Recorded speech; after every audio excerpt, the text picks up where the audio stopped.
नमस्कार, news and competition cricket channel में आपका स्वागत है। देखते हैं उत्तराखंड के 13 जिलों की महत्वपूर्ण खबरें। उत्तराखंड मौसम भारी बारिश ओलावृष्टि की चेतावनी, मानसून भी समय से पहले पहुंचा केरल।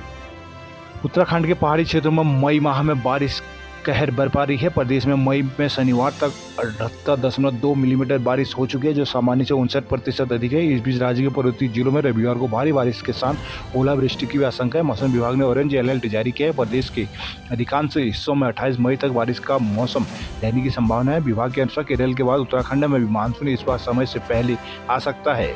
वही मानसून के तय समय से 8 दिन पहले शनिवार को केरल में दस्तक दे दी है, जिससे राज्य के कई हिस्सों में झमाझम बारिश हो रही है। इस वर्ष मानसून का आगमन पिछले 16 वर्षों में सबसे जल्दी हुआ है। मौसम वैज्ञानिकों के अनुसार इससे पहले 2009 में मानसून का आगमन 23 मई को हुआ था। उन्होंने कहा कि इसके जल्द तमिलनाडु, कर्नाटक के कई इलाकों में पहुंचने की संभावना है। मानसून एक हफ्ते में देश के दक्षिणी और पूर्वोत्तर राज्यों, जबकि 4 जून तक मध्य और पूर्वी भारत को कवर कर सकता है। बागेश्वर के जीरा सैनिक कल्याण अधिकारी कर्नल शुक्ला घूस लेते हुए गिरफ्तार। विजिलेंस ने बागेश्वर के जीरा सैनिक कल्याण अधिकारी कर्नल सुबोध शुक्ला रिटायर्ड को शनिवार को 50,000 रुपये घूस लेते हुए गिरफ्तार किया है। आरोपी अफसर सैनिक कल्याण विभाग में उपनल के जरिए तैनात सेवानिवृत्त कर्मी से सेवा विस्तार के एवज में रिश्वत ले रहे थे।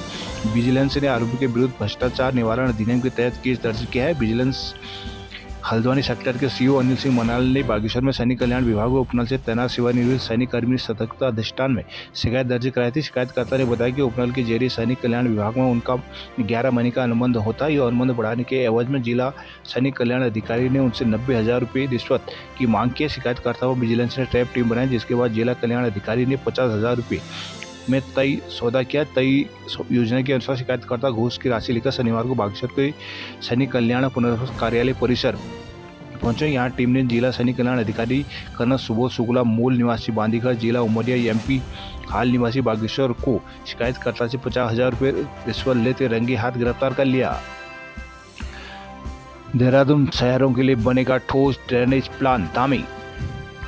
मुख्यमंत्री पुष्कर सिंह धामी ने शनिवार को नई दिल्ली में प्रधानमंत्री नरेंद्र मोदी की अध्यक्षता में आयोजित हुई नीति आयोग की शासी परिषद की 10वीं बैठक में शामिल हुए। इस दौरान मुख्यमंत्री ने राज्य से जुड़े अनेक मुद्दे उठाए और अनेक परियोजनाओं की स्वीकृति का भी अनुरोध किया है। उन्होंने कहा कि राज्य में तेजी से हो रहे शहरीकरण की वजह से शहरों में ड्रेनेज की समस्या एक गंभीर चुनौती बन चुकी है। उन्होंने अनुरोध किया कि इस समस्या के समाधान के लिए राष्ट्रीय स्तर पर टिकाऊ ड्रेनेज प्रणाली विकसित करने के लिए जल्द विशेष योजना बनाई जाए। रुड़की फर्जी मनरेगा में 2 दर्जन से अधिक कर्मचारियों पर हुई कार्रवाई। रुड़की में मनरेगा पोर्टल पर फर्जी फोटो अपलोड कर श्रमिकों की हाजिरी लगाने के मामले में विभाग ने शनिवार को एक बार फिर से बड़ी कार्रवाई की है। जांच अधिकारी सीडीओ आकांक्षा कौंडे ने 14 ग्राम विकास अधिकारियों को प्रतिकूल प्रविष्टि देने, 11 रोजगार सेवकों के मानदेय वृद्धि पर रोक लगाने के साथ ही उप कार्यक्रम अधिकारी पर अर्थदंड लगाया है, जबकि संबंधित कार्यक्रम अधिकारियों, खंड विकास अधिकारियों को अंतिम चेतावनी देने के साथ ही ग्राम प्रधानों को भी नोटिस जारी किए गए। सीडीओ ने कार्रवाई की पुष्टि की है। उत्तरकाशी में नाबालिग छात्रा से शिक्षक ने किया दुष्कर्म। उत्तरकाशी में जिला मुख्यालय में पिछले 2 दिन से एक निजी स्कूल के शिक्षक के इंटर की छात्रा से दुष्कर्म का मामला चर्चा में है। हालांकि अभी तक मामला यह पुलिस तक नहीं पहुंचा। बताया जा रहा है कि छात्रा 3 माह की गर्भवती है। जिला अस्पताल में छात्रा के चेकअप के दौरान इस बात का खुलासा हुआ। स्कूल प्रबंधन से लेकर प्रधानाचार्य और स्कूल स्टाफ तक इस बात पर जानकारी देने से बच रहे हैं। मामले को दबाने की कोशिश हो रही है। जानकारी मिली कि स्कूल से आरोपी शिक्षक को हटा दिया गया। हालांकि परिजनों की ओर से मामले में किसी प्रकार की प्राथमिकी अभी तक दर्ज नहीं कराई गई है। गोपेश्वर में बारिश और ओलावृष्टि से हुई भारी नुकसान। शुक्रवार को गोपेश्वर और आसपास के क्षेत्रों में प्रकृति ने अचानक अपना रौद्र रूप दिखाया। रात 12 बजे से 1 बजे तक तेज बारिश और ओलावृष्टि ने पूरे क्षेत्र में कहर बरपाया। 1 घंटे तक चली इस बारिश और ओलावृष्टि ने न केवल आम जनजीवन को प्रभावित किया, बल्कि घरों, खेतों और बागवानी पर भी गहरा असर डाला है। प्रत्यक्षदर्शियों के अनुसार इस बार ओलों का आकार सामान्य से कहीं अधिक था। कुछ ओलों का वजन 200 से 250 ग्राम तक आकर के जिन घरों की छतें टीन की थी, वहाँ ओलों की तेज बौछार ने छतों को क्षतिग्रस्त कर दिया। कई घरों को खिड़कियों के शीशे भी टूट गए। बारिश और ओलावृष्टि को इतना कहर इतना अधिक था कि गोपेश्वर की गलियों, सड़कों और नाले उफान पर आ गए। भारी मात्रा में आया मलबा और लोगों के घरों में घुस गया, जिससे स्थानीय निवासियों को रात्रि में ही घर से बाहर निकलना पड़ा। नगर पालिका सदस्य संजय कुमार ने बताया कि लोग बारिश और ओलावृष्टि के थमने का इंतजार कर रहे थे। इस बारिश और ओलावृष्टि ने सबसे ज्यादा नुकसान बागवानी और फल उत्पादन से संबंधित किसानों को हुआ है। गोपेश्वर के भरानी शहर में मनाया जाएगा 11वां अंतर्राष्ट्रीय योग दिवस। बद्रीनाथ व्यापारियों ने बद्रीनाथ बाजार रखा बंद। प्रांतीय व्यापार मंडल के आह्वान पर व्यापारियों ने शनिवार को बद्रीनाथ बाजार आधे दिन तक बंद रखा। जुलूस निकालकर प्रदर्शन किया। व्यापारियों ने पुलिस की कार्य प्रणाली पर सवाल उठाए, कहा कि उनसे उनका व्यवसाय चौपट हो रहा है। पुलिस अधिकारियों के आश्वासन पर व्यापारियों ने आंदोलन स्थगित किया। प्रदेश व्यापार मंडल बद्रीनाथ के अध्यक्ष जसवीर मेहता के नेतृत्व में व्यापारी सुबह करीब 10 बजे साकेत चौक पर एकत्रित हुए। यहाँ सभा करने के बाद व्यापारियों ने थाने तक जुलूस निकाला। इस दौरान छोटी से बड़ी दुकानें बंद रही। मेहता ने बताया कि पुलिस बाजार की सड़क पर बैरिकेडिंग लगाकर वाहनों को माणा बाईपास की तरफ भेज रही है, जिससे उनका व्यवसाय प्रभावित हो रहा है। यहाँ तक कि जिन लोगों की होटलों में बुकिंग है उन्हें भी 1 किलोमीटर दूर से सामान ढोकर लाना पड़ रहा है। महामंत्री वीरेंद्र शर्मा ने कहा कि पुलिस के इस रुख से पूरे बाजार के व्यवसाय त्रस्त हैं। वहीं श्रद्धालुओं को भी परेशानी उठानी पड़ रही है। यमुनोत्री धाम में चला विशेष स्वच्छता अभियान। गोपेश्वर नंदा देवी राजजात की तैयारियों में जुटे ग्रामीण। केदारनाथ में 22वें दिन पहुंचे 5 लाख श्रद्धालु। हरिद्वार में विकर्ण शहर से लेकर हाईवे तक हुआ जाम। हरिद्वार यूसीसी पंजीकरण पर लापरवाही पर सख्त कार्रवाई की जाएगी, डीएम। हरिद्वार में SC/ST शिक्षकों का सांकेतिक प्रदर्शन। हरिद्वार पथरी के सुगरासा में 5.44 करोड़ रुपए से बनेगा नया पुल। अनुपमा। देहरादून के स्कूल पर 5 लाख से ज्यादा का हुआ जुर्माना।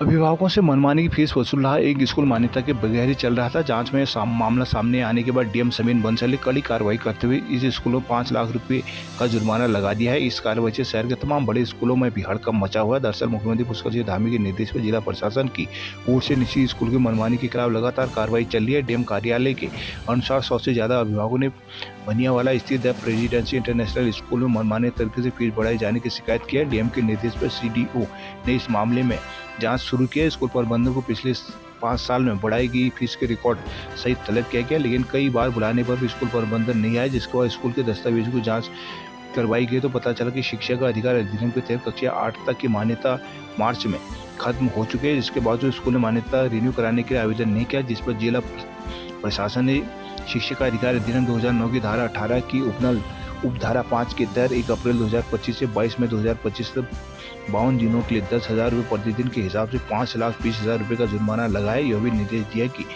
3 दिन में जुर्माना राशि बने, अन्यथा जिला प्रशासन भू राजस्व की तरह उनकी वसूली करेगा।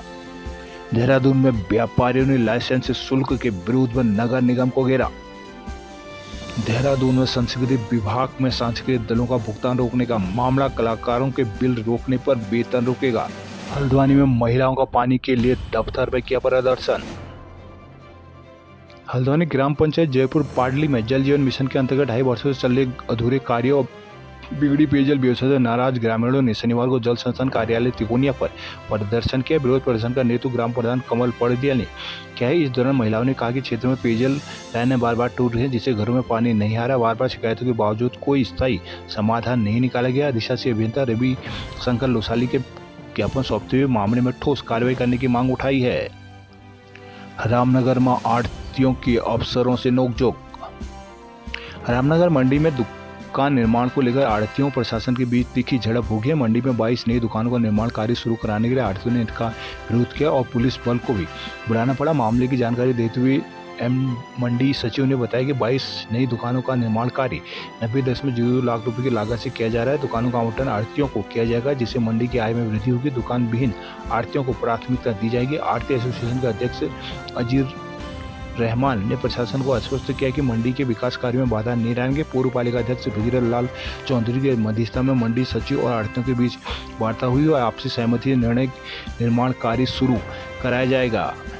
पिथौरागढ़ अधिवेशन के दूसरे दिन राजकीय शिक्षक संघ की नई कार्यकारिणी को हुआ मतदान। पिथौरागढ़ में प्रवीण चंपावत में जगदीश बने अध्यक्ष। मुंशैन में पंचाचूली कीड़ा जड़ी दोहन के लिए लोगों में हुआ विवाद।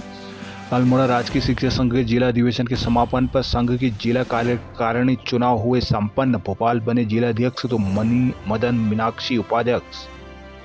बागेश्वर में सारा क्रेडिट सोसाइटी को 96,348 रुपये भुगतान के आदेश। चौकोटिया में अस्थायी मार्ग पर वाहन फंसा, व्यवस्थाओं पर उठे सवाल। सल्टमा नीला सहित कई गांवों में 3 दिन से पानी नहीं। सल्ट ब्लॉक के विभिन्न गांवों में पानी का संकट दूर नहीं हो पा रहा है। मानिला सहित आसपास के गांवों के सैकड़ों ग्रामीण पानी के लिए जद्दोजहद कर रहे हैं। कभी पानी की लाइन धोखा दे रही तो अब बिजली संकट ने भी परेशानी बढ़ा दी है। इनसे लोगों में खासी नाराजगी व्याप्त है। ब्लॉक के कई गाँव में फिर से जल संकट गहरा गया है। इस सप्ताह 2 दिन की राहत के बाद पिछले 3 दिनों से नलों से पानी नहीं टपक रहा है। सोमवार को जल निगम की मानिला भरकिंडा पंपिंग योजना से और मंगलवार को जल संस्थान की ओर से टैंकर भेजे गए थे। बुधवार को हुई तेज बारिश से बरकीड़ा के पास बिजली पोल क्षतिग्रस्त हो गया, जिसके बाद से मानिला बरकीड़ा योजना में पंपिंग नहीं हो पा रहा, जिससे मानिला सहित नेलवालपली, छानी, खरोटा, बिचखोली, कंगड़ी, सदर बाजार, टिटौली, ईराकोट, सकनना और सैना मानूर सहित आसपास के दर्जनों गाँव में पानी का संकट पैदा हो गया है। अल्मोड़ा में फायर उपकरण सही नहीं मिलने पर मॉल को दिया नोटिस। बागेश्वर में सवारी ढोरे निजी वाहनों पर रोक की मांग। अल्मोड़ा में 6 सूत्री मांगों पर गरजे SC/ST शिक्षक। रुद्रपुर में स्क्रैप रिसाइकलिंग फैक्ट्री में लगी आग।